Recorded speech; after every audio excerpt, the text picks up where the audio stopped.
Students, we were doing our chapter number 4 and we have discussed type of thermometer, and I have told that we have clinical thermometer, digital thermometer and laboratory thermometers which have different uses in different field.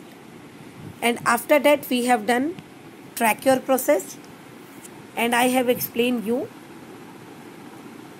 what is heat and what are the effect of heat, and we have done equilibrium temperature also. The temperature, we can say, in which the heat flows continue till both the bodies reaches the same temperature, is such temperature is called equilibrium temperature. And we have discussed that the ultimate source of energy is our sun.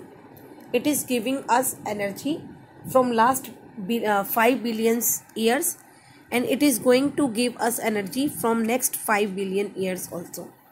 Okay, then we were doing units of heat, and I have explained you the SI unit of heat is joule, and a calorie is also used, but the SI unit is, means we can say the standard unit is joule.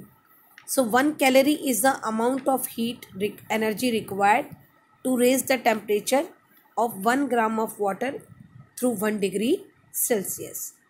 And we have done general effect of heat. I have told you that heat brings the changes in,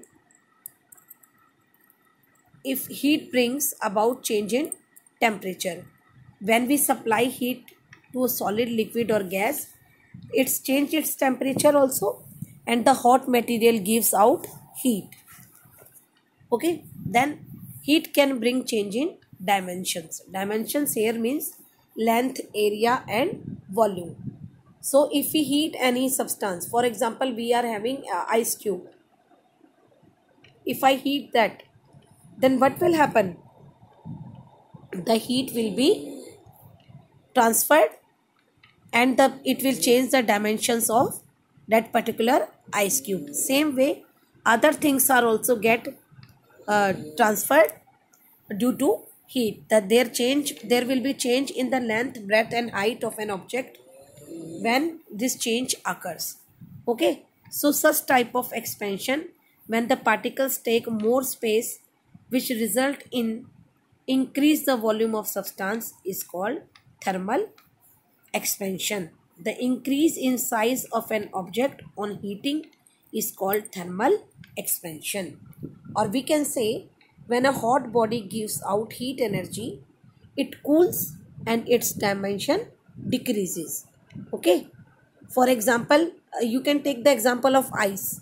If you heat the ice, the solid get converted into liquid, and if you heat vapors, or we can say if you heat liquid, it will get converted into vapors, and if we cool them, then they are going to change their dimensions again. The water vapors, when they are cooled down, they will get converted into water, and the water get converted into solid after freezing. So expansion in solid, as solid have a definite shape and its particles are closely packed, so it shows all three type of expansion. Linear expansion means increase in length, superficial expansion means increase in area, and cubical expansion means increase in volume. So the temperature can change, or the heat can bring change in the dimensions as well as in the temperature. So application of expansion in solid, if we see that we are having iron rim, and when it is heated before being fitted on the tires, what will happen? It will result in expansion, enables the rim to slip easily over the wheel. Okay, same way we have small gaps are left between the railway track to accommodate the expansion of metal during the summer.